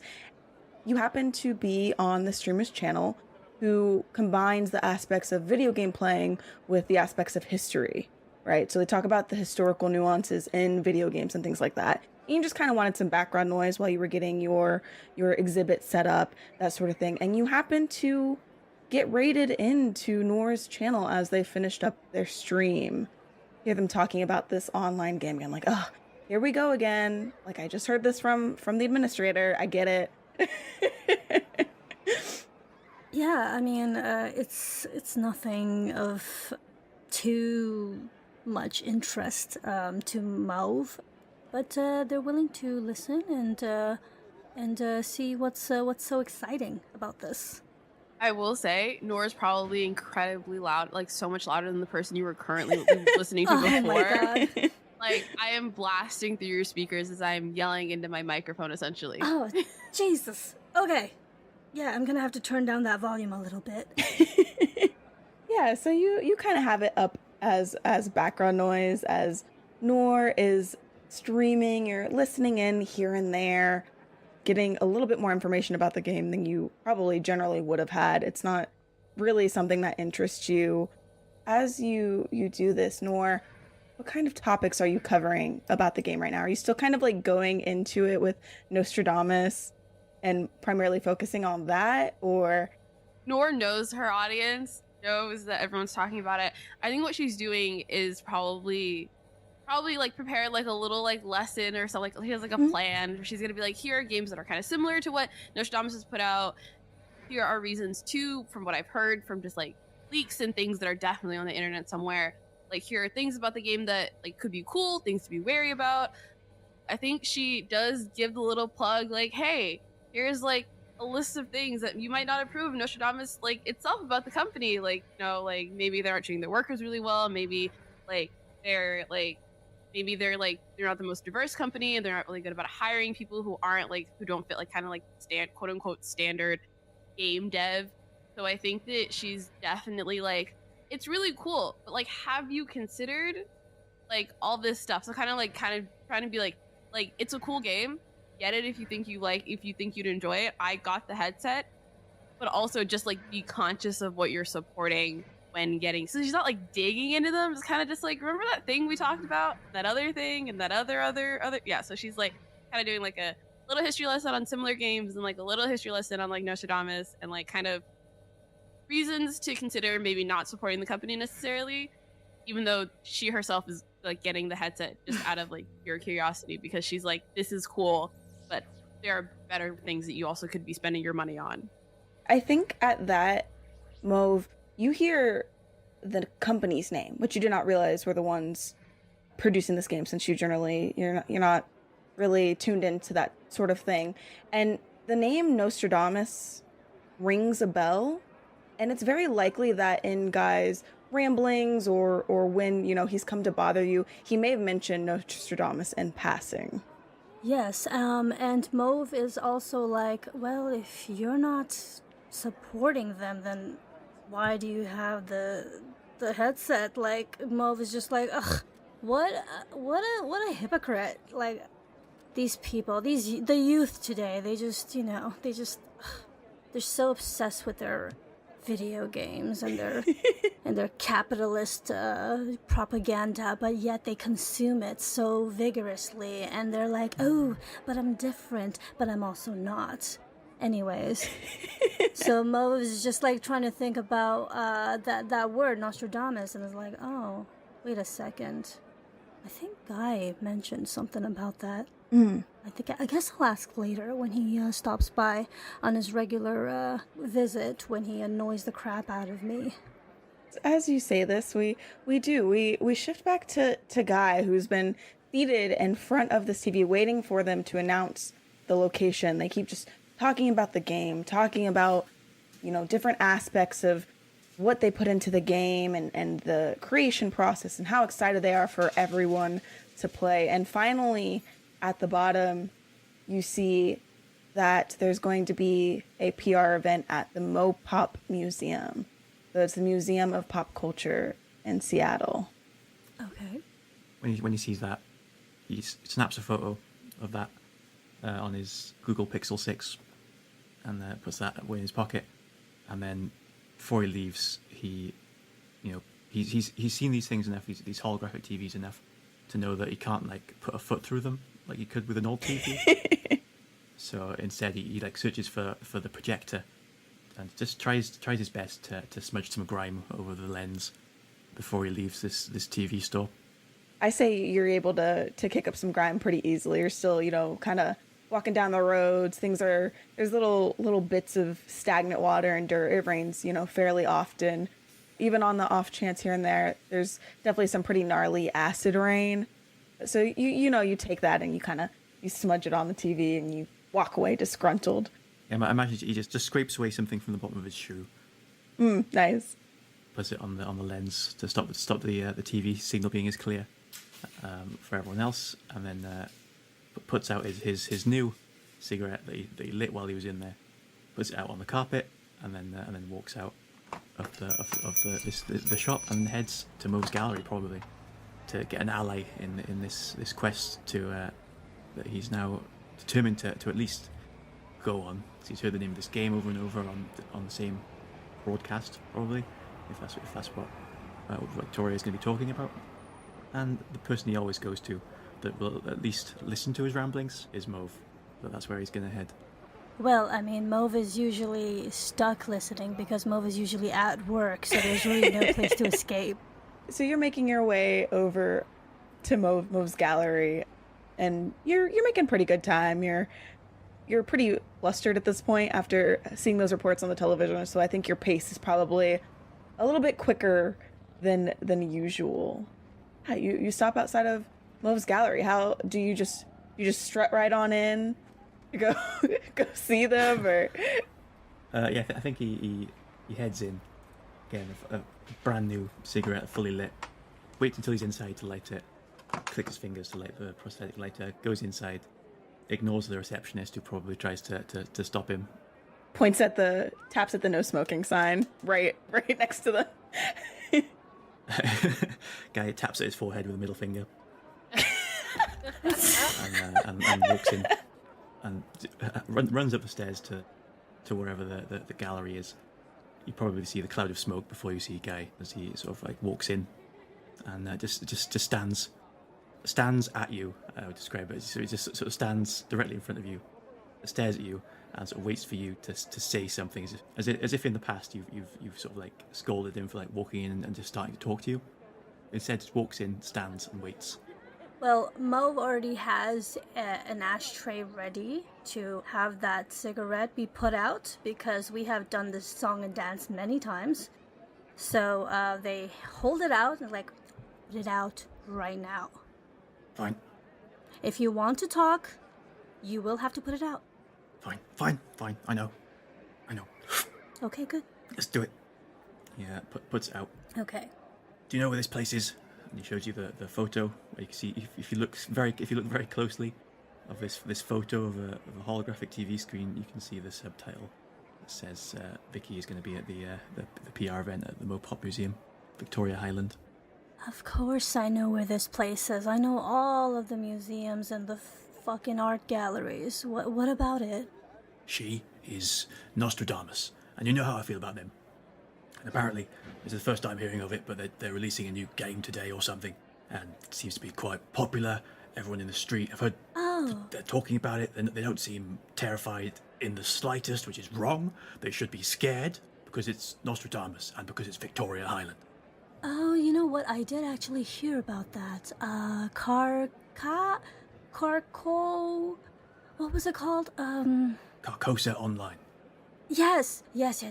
That's what it was called. So what? It's just a video game. I mean, there are plenty of video games out there. This is Nostradamus. It's never going to be just a video game. At the very least, it's going to be some sort of spy software. It's probably going to do some sort of mind control. There's probably space paraphernalia in there that's going to mess up people's brains. Okay, let's take a stroll through the gallery. Let's look at some pieces of artwork and just de-stress a little bit. You're already way up here early in this morning. I can't deal with that right now. Fine. We'll sit. We'll look at some of your shit art, and we'll talk about it. How? It is not shit art, okay? And it's not my art. This is done by like geniuses. You can't call it shit. You know what? No. That's my artistic opinion. They can't take it. They should have drawn something good. Your artistic opinion, you say. Okay. Ignore that. Let's take a stroll. You all go on your merry way, taking a stroll through the gallery, and you listen to the ramblings of Guy, and you both, go back and forth about how shit the art is and how shit technology is and all that good stuff. And all that good shit. It's just a very angry morning already. Yeah. And we go back to Fable. Fable, who is hopefully now wrapping up this job. It didn't take quite as long as you two thought it would. It still took longer than you wanted it to, but you are probably the best ones in the company, and you work really well as a team. So things got wrapped up a little bit quicker than anticipated. I think Fable left little note cards that they keep in their pocket that says Cypher Systems was here with a smiley face in a bunch of high security areas and taped them to the computer monitors and put them under keyboards. I think her next stop is also Mauve's place. I think she knows she's supposed to pick up Thai food and she wants Mauve to pay. Nice. You are heading in that general direction, and lucky for you too, there's a Thai place not too far down the road from Mauve's exhibit, which is probably why you decided that you were going to also bug Mauve to pay for it, because you're like, well, it's already there, why not? And I'm already late. I'm already very late, so Yeah, you've already, given the go-ahead to your girlfriend that you could go ahead, play the game, do your thing, you'll be there eventually with Thai food. So in the meantime, you're gonna get the most out of your day and go bug your friend. Friend, we say. Yes, frenemy. And as you are walking, are you parkouring perhaps, or do you? I think they walk when they're not at work. Yeah, that's fair.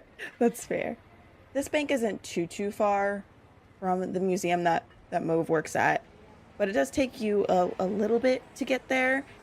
And along the way, you are just teased by the commercials and the announcements of Carcosa Online, and just tugging at your heartstrings because you also want to be home playing this game. In your free time, you are someone who enjoys video games a good bit, and especially this game you wanted to play together. So you're just seeing like different announcements. You see mention of the like PR gig as well at the Mopop Museum, that sort of thing. Okay. I think Fable has like a season pass to the art museum that Fable hit Mauve up for. Nice. So I think Fable comes in illegally, but also for free. Finds Guy and Mauve. What are you two doing? Well, we're already arguing about the most recent piece of art in front of us. It's a giant framed artwork. There's a splattered red dot in the middle, and around it is a brownish tinted, a larger splatter. And then around that splatter, it says, like, endless synchronicity. and we're just arguing about that piece. I think Guy probably sees Fable coming up the stairs, and the relief in his eyes when when he sees them. Fable, you've rescued us. Thank God. This is a shit piece of art, right? You know my policy on taking a stand on shit versus non-shit piece of art between you two, but I will say this does look like a very zoomed-in piece of wall in a room someone was killed in, and then someone just wrote on the side, make it look deep. But maybe that's art. I don't know. That is the art. That is part of it. You are supposed to think about a serial killer. You are supposed to think about life and death and murder. That is the point of this piece. That is what the artist statement says right there if you look in the little white box under the frame. Pretty sure this is on the side of a cubicle in the local toilet. Hey, Guy, how's it going? You call every piece of art shit. It's like every description that comes out of your mouth has to do with poop. Technically, I said it was a murder scene. I didn't say anything about shit. Guy, did you find Atlantis yet? No, but I'm close. We'll get there next time. Okay, all right. I've rented a boat. I'm going to go out there. We're going to find out. Definitively for the first time, officially. But that's not important right now. What do you know about Carcosa online? I am absolutely going to play it in about an hour, but first, Mauve, are you ready to pay up? Don't, you'll probably die. Yeah, that's okay. You say that about everything. You said that about cell phones. Mauve, are you ready to pay up? Tell me more about Carcosa Online. No. I would love to hear it. Tell me, Guy. Where is Tell my me money, more Mauve? about Carcosa Online. Oh. Let's look at that other You piece said over there. this month, and it's this month.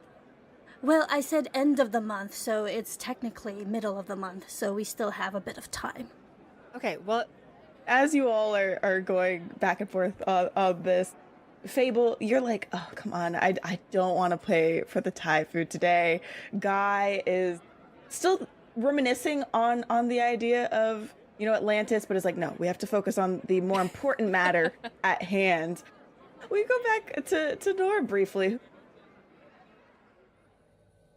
It's now like midday. You're hitting that like lull kind of, right? Where you're getting a little bit tired. You're like, all right, you stream pretty regularly, but you sometimes take breaks in between and then come back to the stream later in the day. So you're like, I think it's time to go get my midday coffee, right?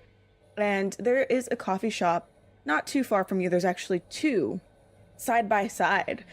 They are separated in the middle by a cute little Thai food place. And you always have a really fun time trying to choose which one you want to go to, because one of them is Parker's Perkers and the other one is Joe's Joe. And they have a very fond sibling rivalry as they're two brothers who opened up a coffee shop, each one of them individually, with a little Thai place in between. Which shop do you choose to visit today for your coffee? I feel like if Nora is like known to go to these coffee shops, she like pops into Joe's and is like, yo, why should I buy coffee from you today and not your brother? Fight for my business. Yeah, like I feel like it's like a known thing. Like I go there so often. I'm like, they're like, it's you're casual. It's like you're here. They're like, who's gonna Arm win wrestle. today? Like what is the scoop? Yeah. Yeah, literally like arm wrestle. Like give me a reason. And then do you just take a stroll there as well? It's probably a few miles out of your way, but not too bad. Yeah. Nor probably like ended stream was like, y'all, listen, we tried calling Nostradamus on stream, they didn't pick up. They kept just like pinging me between. It was a whole issue. We tried it. Y'all said to call them, and I did. I failed because of you. First of all, chat, this is your fault. Second of all, I hope that everyone who got the headset and who's gonna play the game later today has an absolute blast. Again, be careful, right? Just want to make sure we're being safe in general. But also, y'all, I'm gonna go get my coffee because I've only had 2 cups today. And I'm exhausted. I need another one. So I'm gonna go. Y'all, make sure you're hydrating, make sure you're taking care of yourself. And more importantly, stay hungry and stay steady, and I'll see y'all next time. And then she like ends it, and then she like lays on her bed for like 10 minutes. It's like, oh my god, so many people, like so many raids. And I think she takes the bus actually to the coffee shop. I think she like knows when the buses like come and go, so she just hops on the metro, has her Orca card, just kind of taps it, is like chilling, kind of like has like her headphones on, listening to some music probably. And she pops into Joe's and is like, "Yo, what's up? Coffee? Why your coffee?" So you pop into Joe's shop first, and Joe's like, Yeah. "Yo, Nor, what's good? What's up? Like, you come to buy my coffee today? I'm your favorite coffee person, right? Right? Well, you gotta tell me why you gotta be my favorite today. Oh, gosh. Last time I went to your brother's, remember? I know, that's what I'm saying. It's my turn. You gotta share the love if you're gonna go to both of our stores. You're not wrong, but I feel like it's only fair if your brother is also here for this conversation. So, like, before I head over there, you need to give me a really compelling point. Wait, what? I think he's beating My you by 2 brother right now. doesn't need to be here. You know he's a total bummer. I'm the cool one, right? It's a cool day. Carcosa Online is coming out. You want to be in the cool coffee shop. You don't want to be in the classical music coffee shop. No, you want the good jams and the good vibes. You know what? That is a very compelling point. You do know how to make my iced macchiato better than he does. So I'll actually, I'll get your coffee. I'll do what you, yeah. We'll do you today, and then I'll pop in and tell him that he lost, just for you. Only for you though, this one time. Cool. Are you gonna like pop in now, or are you gonna hang out for a little bit? I just finished stream. So what I'll do is you'll make my coffee. Great. As you're making it, I'll I'm go already over to on it. Abe's and be like, "You lost. I'm gonna go hang out with your brother because he won today." And then I'm gonna probably sit here and I'm gonna come back to you, get my coffee, and we're gonna sit and chill for a little bit, probably in my little corner, like breathing. A lot of stuff to talk about today on stream. Very cool, yeah. So Joe's making your iced coffee, and as he's preparing it for you, just making small talk, talking about the game, mentions, "Did you see that PR stunt they're gonna be pulling? That's pretty interesting. It must be pretty big if they're gonna have a whole, like shindig for it or whatever." Yeah, I saw it on Twitter. Twitter's still a thing. We'll say Twitter's still a thing in 2050. Yeah. Yeah, I heard that. Isn't Victoria Hyland the person doing it? Yeah, the executive, I believe, or something like that. That's such an interesting choice because I guarantee you she probably heard about this game like 2 days ago. So, You never know. Where is it? The Mopop, I think? Maybe I stop by. Maybe I just pop up, be like, "Yo, let me maybe get an inside scoop, Pop for up stream at tomorrow." the Mopop.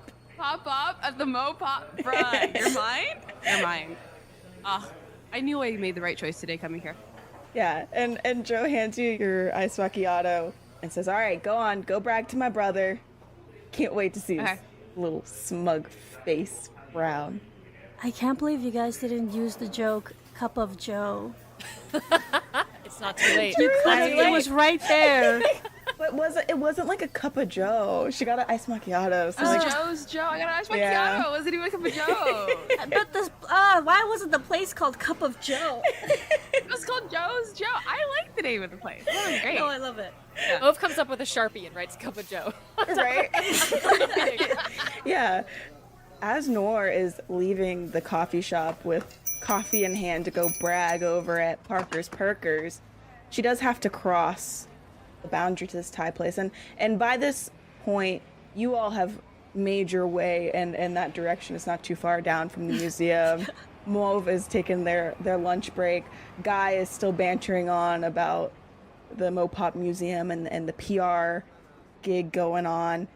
Fable, you're like, you're paying. I'm telling you, you're paying. And you're kind of like all like fumbling along on the sidewalk as Nor steps out of Joe's Joe. I think Guy would clock Norm immediately and like just stop talking in mid sentence. And that's why it couldn't be aliens, because where do I know you? I don't even think Nor. How obvious do you make it that you're talking to Nor right now? He points directly at you and stands in your way. Probably the internet. It's where a lot of people know a lot of people. Right. So you do. Yeah. No, you've probably seen me on, I don't know, a few billboards on television before. I don't know, that seems suspicious. You sure you're not following me? Or you sure I'm not following you subconsciously? I really can't answer for you. That kind of goes outside of my boundaries of understanding you as a person, but I can almost guarantee I've never seen you before in my life. I've seen you. You're Nor. Yeah. Oh my god. Yeah, you would be right. I mean, yeah, my name's Nort. You probably, I don't know. I have like a gaming news channel. No, I Might have don't heard me about watch any that. of your Twitch shit.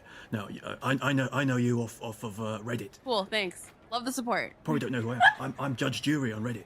Who? You definitely clocked that name. It's like shit. We talk about once a month. Hey, Guy, are you stalking the nice streamer on Reddit? Maybe don't stalk the nice streamer on Reddit.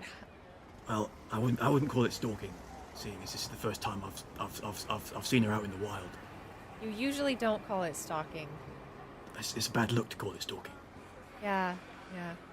As y'all are having this conversation, she's like scooting around your table, and it's like, I just wanted to talk to Parker, tell him that he lost. So she's like very casually trying to just like be like, and just go. You're in a city, you're just gonna walk. Look, I promise I'm not stalking you. What do you know about Carcosa Online?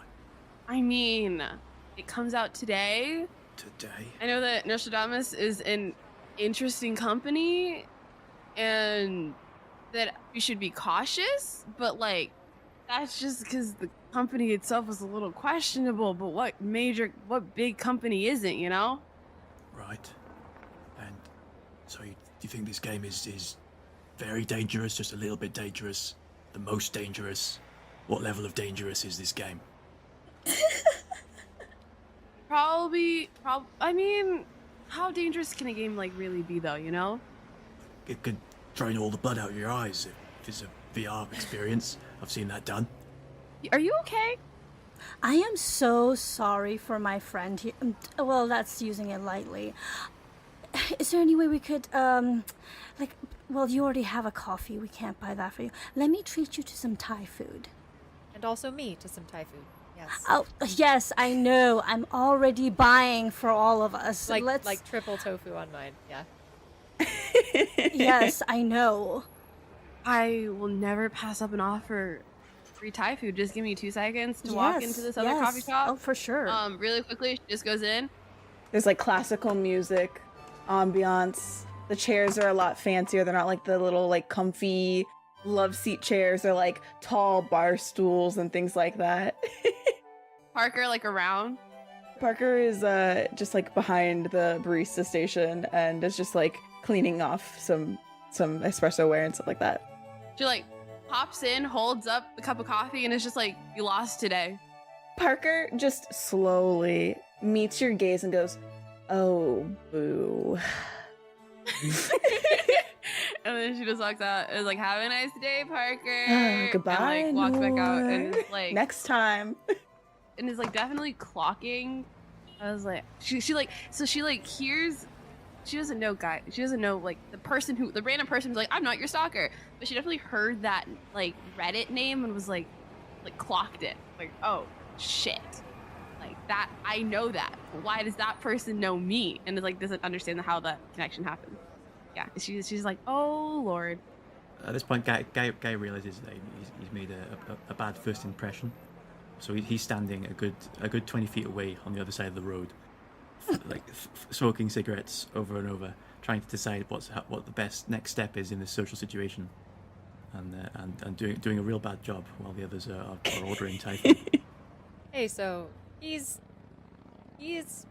Guy is character, an acquired taste, but as far as I can tell, he's actually, well, a nice guy. However, did you just walk into that coffee shop to mock the person who owns the coffee shop? Yeah, there's a store. They're brothers. These two, they're like brothers. Like Parker and Joe are brothers. It's this thing. I always choose which one to get coffee from, and if you know, it's a thing. I'm not just intentionally making fun of. Well, I am intentionally making fun of them, but it's playful banter. Okay. All right. Well, so I did go in and insult him though. Yes. So here's the thing about Guy. He's a very nice guy, and doesn't mean any harm. His name is Guy? His name is Guy, and as far as I can tell, he's never hurt anyone that I know about, although I don't know. I've never seen him hurt anyone, but he is very likely to think you are 2 crocodiles in a trench coat. Anyone is 2 crocodiles in a trench coat at any given time, so you just gotta kind of roll with it. Sure, I've had weirder conversations on stream. Sure. Okay. He's like definitely just like sipping her coffee. She's like already halfway done with it. It's been about 4 minutes. A large coffee. as you all are discussing whether or not Nor will be okay with having, Guy around, or trying to like pinpoint where you know that name from, right? And eventually Guy scoots his way back in. Everyone's like, come on, Guy. Listen, it was a misunderstanding. It's all good. You all sit down around a nice, large round table. You get your Thai food. You're going to sit and eat it in so you all can continue to talk and maybe get to know Noor a little bit better and kind of start over again. And most restaurants these days do have TVs in them of some sort and, keep television going. Much to Guy's dismay, I would imagine. Pretty much anywhere you go, there's some form of media, streaming, electronics, you name it. And you see a little bit different from what you have been seeing for the rest of the day for the Carcosa online advertisements. It's the general one that's been going, and then there's a brief interruption. And they're like, and now, from one of our favorite streamers, and Nor, you would know the streamer. This streamer is extremely well known. They are sponsored. They have one of the highest follower and sub counts on the streaming platform, all that good stuff. And Smiley pops up. And they are known for their very notable smile. Needless to say. So that's kind of where they got their nickname from. And they kind of make it part of their brand. They roll with it. When they first started out, everyone kind of made fun of them because they're always cheesing. But that's just kind of how they are. They've got curly, light blonde hair. They use she, they pronouns. And then they generally wear like comfy, oversized sweaters, that sort of thing. And it looks like Carcosa Online has set up kind of like some sort of like sponsored deal with Smiley to advertise the game. And the channels that are running the ads for Carcosa Online actually are live streaming Smiley's live stream as part of the advertisement reel. So you all are staring at the screen while you're eating your Thai food and catching up or getting to know one another a little bit better for Nora's case. And Smiley goes, all right, well, today's the day. Arcosa Online is here. I am so excited. You all get the full experience. I'm going to unbox the VR headset, and I've got 2 cameras set up so that way you all can see me in the game and also me in the game. Ha! They're unboxing the virtual headset, and it looks a little bit different than it was originally advertised. And a lot of the initial advertisements, it just looked like your classic VR headset. But the one that they pull out looks a little bit more high tech than anticipated. There's some like little extra wires, things like that. The visor looks like it got upgraded. And she's like, oh, well, this is certainly interesting. I do remember that the initial images they showed us of the VR headsets look just a tad bit different than this, but hey, I'm not opposed. It looks cooler, and we're all about cool in these parts, keeping it cool. Nor rolls her eyes at that. This is like, oh my god, Smiley, please. Like also cheesing, but it's like, what the fuck? Like, stop. Yeah. Smiley is like, all right, well, we're gonna delve into the game. I'm gonna put on the headset and I will be vibing in here for a while. So I'm not sure how the chat feature and stuff will work, or if it'll work. I tried to get it all set up, but we will see, and I will see you seeing me. Okay, here I go. And Smiley puts on the headset, and you see the glowing illuminate from the VR headset, because there's the image of them up on the stream, but also the game is pulled up, right? The game is being broadcasted as they step into the game. And it's booting up. There's a light glow. The ambience in the room is nice. It's still pretty early in the day, but she has her blinds kind of pulled too, so it's not too bright in there. If you all would make a spot hidden. I got a 8 and a 7. 87? I failed. No worries. Magically. I rolled a 43 and my 65. I rolled a 20 and mine's 40. Yeah, so mine is a 35 on there, so that's much higher. Major fail. So, Guy and Fable, you all are sitting around this table. Nor and Mauve, to you, idly watching this like kind of sponsored stream that's popped up for you all, and you don't see anything out of the ordinary. You're just like, okay.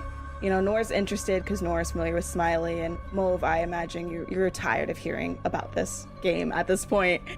Yeah, I'm just like, how old is this person? They talk like they're 10. But for Fable and Guy, you see the way that the stream setup is. It's very hard to see. Probably normally wouldn't really see much of the background, but because of this new setup that Smiley has made so people can watch both the game and herself streaming, you can kind of see the background of the bedroom that Smiley is streaming in. The closet is just slightly ajar, and you see what you think is fingers kind of holding the closet ajar, and a face with a pale mask peeking through the crack in the spot where it's ajar. Long, flowy robes as Smiley has slipped on this VR headset and started up Arcosa Online.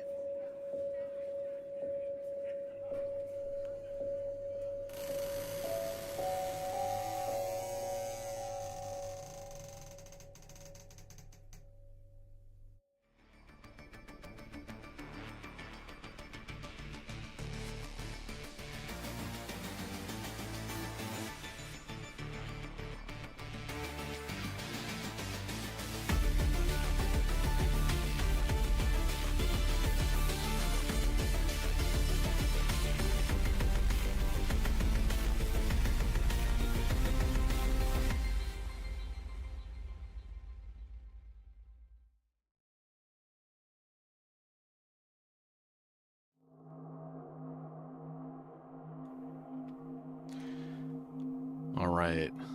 Oh, my voice is coming through. Thank you all for coming on by. I really appreciate it. We've had 2 absolutely amazing jobs with an absolute stellar cast. I couldn't be happier. I'm very thankful for all of you coming by and supporting the show. We are up on YouTube as well as the Twitch, as you have seen, and we are on podcast format. So if you want to be listening to this while you're out doing stuff, then head on over. We're on Spotify and all the other podcast apps. But I just want to say thank you so much, everyone, for joining us for the premiere. I very much appreciate it and can't wait to show you more and more of these weird and wonderful tales as my cat screams in the background. All right, everyone. Have an absolutely wonderful day. Thank you very much for your support, and I bid you all adieu.